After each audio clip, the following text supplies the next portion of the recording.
अगर मुझे पता होता कि मैं कलकत्ता जाऊंगा और वहाँ पे हमारा ट्रेलर ही लॉन्च करना से रोक दिया जाएगा तो हम जाते ही क्यों। लोग सच जानना चाहते हैं, पर कुछ लोग ये नहीं चाहते कि उन लोगों को ये सच पता चले। ये पूरा जो भारत का इतिहास है वो एकदम नंगी सच्चाई है। लेकिन खेर साहब ने काफ़ी मेहनत की, समझा, पढ़ा और कई बार तो सेट पे करेक्ट कर देते थे लोगों को, ऐसे नहीं गांधी जी ऐसा था उनका, उन्हें उनके डंडे की हाइट 5 फुट कितनी थी उन्हें सब पता था ये सब। जब मैंने ये कहानी पढ़ी, जब मैंने इस पर रिसर्च किया, समझा उसको, तो मेरे सिर्फ रोंगटे ही नहीं खड़े हो गए, मेरी रातों की नींद खराब हो गई। जैसे आपके पूर्वजों का एल्बम कोई गायब कर दे और एक अचानक आपको मिल जाए तो आप सबसे पहले क्या करेंगे? अपने परिवार के लोगों को दिखाएंगे, देखो ये हमें पता ही नहीं था, ये फोटो ये हमारे दादाजी हैं, ये हमारी दादी जी हैं। ये आपका कहना कि एंटरटेनमेंट कम और नॉलेज ज़्यादा है, ऐसा नहीं है।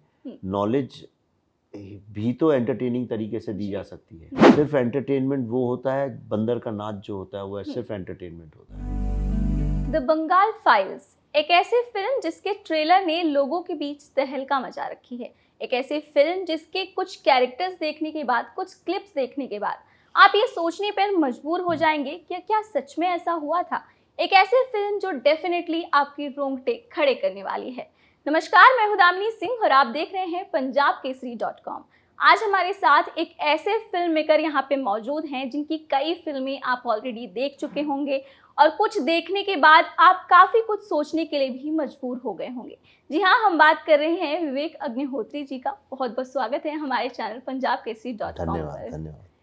सर, द बंगाल फाइल्स एक ऐसी फिल्म आप लेकर आ रहे हैं जिसकी क्लिप सोशल मीडिया पर सामने आते ही लोगों के रोंगटे खड़े हो गए हैं। तो ये फिल्म बनाने से पहले जो सबसे पहला थॉट आया था आपके दिमाग में वो क्या था? यही कि जब मैंने ये कहानी पढ़ी, जब मैंने इस पर रिसर्च किया, समझा उसको, तो मेरे सिर्फ रोंगटे ही नहीं खड़े हो गए, मेरी रातों की नींद खराब हो गई। तो मुझे लगा अगर मेरे साथ ये हो रहा है तो लोगों के साथ क्या होगा, और हमको ये पता क्यों नहीं है ये ऐसा सत्य जो कि हमारा सत्य है। जैसे आपके पूर्वजों का एल्बम कोई गायब कर दे, राइट, और एक अचानक आपको मिल जाए तो आप सबसे पहले क्या करेंगे? अपने परिवार के लोगों को दिखाएंगे, देखो ये हमें पता ही नहीं था, ये फोटो ये हमारे दादाजी हैं, ये हमारी दादी जी हैं, देखो ये हमारे पिताजी के साथ ऐसा ऐसा हुआ था अन्याय, हमको पता ही नहीं है ये बात।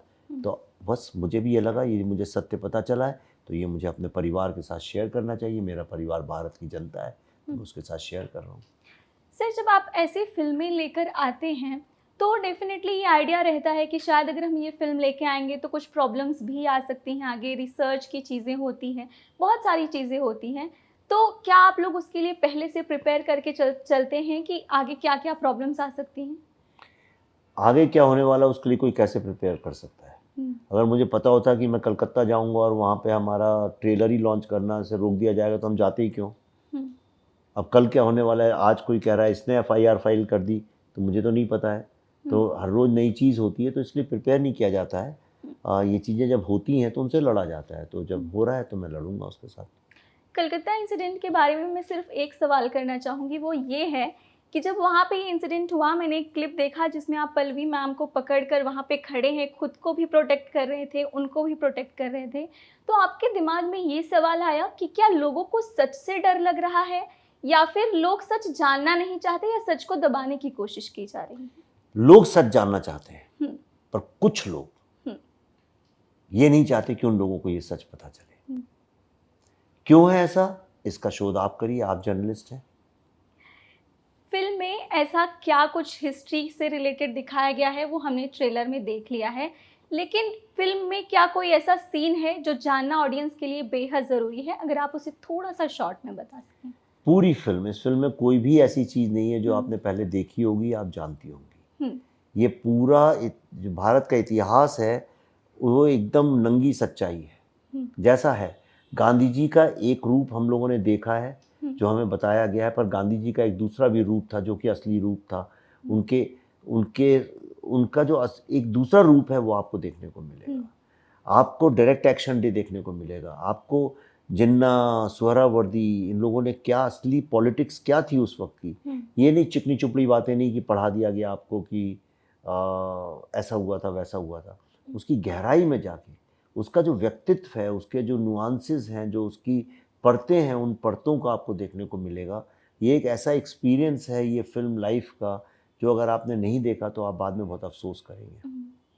सर, प्रमोशन के टाइम पे आपने एक टी शर्ट पहना था जिसमें लिखा था नेवर अगेन, तो उससे भी रिलेटेड जानना चाहूँगी, क्या वो एक मैसेज है कि अब तक जो चीज़ें हो गई हैं हम उसे दोबारा होने नहीं देंगे? बिल्कुल एग्जैक्टली आपने सही पकड़ा। उसका मतलब यही है कि ये अब कभी दोबारा घटना घटनी नहीं चाहिए, और आप ये फिल्म देखेंगे, खास तौर पे यंग लोग, तो वो भी यही कहेंगे नेवर अगेन। फिल्म में अनुपम खेर, मिथुन चक्रवर्ती जैसे कलाकार हैं जिन्होंने ज़बरदस्त परफॉर्मेंस दिया है। कश्मीर फाइल्स में भी अनुपम खेर आपकी चॉइस थे, इस फिल्म में भी वो आपकी चॉइस है एज अ गांधी बापू। तो अनुपम खेर की एक्टिंग और उनके इस किरदार के बारे में क्या कुछ कहना चाहेंगे? अब देखिए, गांधी का तो बहुत कठिन किरदार होता है, क्योंकि जिसको जब लोग सब लोग जानते हैं, जिसको वो रोल करो तो लोग छोटी छोटी खामियां भी निकालते हैं उसमें। जी। लेकिन खेर साहब ने काफ़ी मेहनत की, समझा, पढ़ा, और कई बार तो सेट पे करेक्ट कर देते थे लोगों को, ऐसे नहीं गांधी जी ऐसा था उनका, उन्हें उनके डंडे की हाइट 5 फुट कितनी थी उन्हें सब पता था ये सब। तो वो खेर साहब बड़ी मेहनत करते हैं। उसके अलावा मिथुन चक्रवर्ती जी हैं, वो तो खैर सोने पे सुहागा है मेरे लिए। पल्लवी जोशी हैं, दर्शन कुमार हैं, एक से एक बढ़ के एक्टर्स हैं, शाश्वता चैटर्जी हैं, सौरभ दास हैं, ये सब greatest of the actors of India. ये फिल्म जो है वो एक्टिंग की मास्टर क्लास है। सर, आपकी अगर फिल्मोग्राफी हम देखें तो प्रीवियसली जो फिल्में थी वो ज़्यादा करके यूथ ऑडियंस को ज़्यादा कनेक्ट करती थी, और सडनली फिर पूरा प्लेटफॉर्म चेंज हो गया और एक फाइल सीरीज़ शुरू हुई जो लोगों को एंटरटेन कम, लोगों को नॉलेज ज़्यादा दे रही है। तो क्या ऐसी ही फिल्में आगे भी ऑडियंस को देखने को मिलने वाली हैं? यानी मेरी तो कोशिश यही रहेगी, लेकिन ये आपका कहना कि एंटरटेनमेंट कम और नॉलेज ज़्यादा है, ऐसा नहीं है। नॉलेज भी तो एंटरटेनिंग तरीके से दी जा सकती है, राइट। तो सिर्फ एंटरटेनमेंट वो होता है, बंदर का नाच जो होता है वो सिर्फ एंटरटेनमेंट होता है। सर्कस सिर्फ एंटरटेनमेंट होता है, उसमें कुछ नॉलेज नहीं मिलती। लेकिन जब एंटरटेनमेंट के साथ नॉलेज मिलती है तो उसको सिनेमा बोलते हैं। तो हर सिनेमा में ये होना चाहिए, बाकियों में है नहीं। तो मेरी तो फिल्म में ऐसा हो ही नहीं सकता कि आपको कोई नया तथ्य जानने को ना मिले। सर, अपकमिंग फिल्मों को लेकर ऑडियंस से क्या कुछ कहना चाहेंगे? क्या आप नया इसके द बंगाल फाइल्स के बाद क्या कुछ नया देखने को देखिए, मिलेगा? मैं प्लान तो पिछले 3 साल से काम कर रहा हूँ। मेरा प्लान है महाभारत बनाने का। पर्व डॉक्टर एस.एल. भैरप्पा की किताब पर बेस्ड है वो, और एन एपिक टेल ऑफ धर्मा। तो वो मैं बनाने की कोशिश कर रहा हूँ। अगर ईश्वर ने चाहा, ये फिल्म थोड़ी सी अगर लोगों को ठीक लगी, तो उसके बाद मैं वो प्रोजेक्ट बनाना चाहता हूँ। एक मैसेज दो जो द बंगाल फाइल्स के ज़रिए आप ऑडियंस को देना चाहते हैं? ये फिल्म आपकी आवाज़ है, ये मेरी नहीं है, मैं सिर्फ माध्यम हूँ। जो तथ्य, जो सत्य आप जानना चाहते थे, वो दर्दनाक कहानी आपके सामने लेके आया हूँ। लेकिन ये फिल्म थिएटर में ज़रूर देखिएगा 5 सितंबर को, और अकेले मत देखिएगा। ये आप कम से कम 10 यंग लोगों को ये फिल्म दिखाइए, बहुत पुण्य और धर्म का काम होगा। ईश्वर आपको उसका आगे चल के लाभ भी होगा। दूसरा, इसको सिर्फ सिनेमा हॉल में देखिएगा।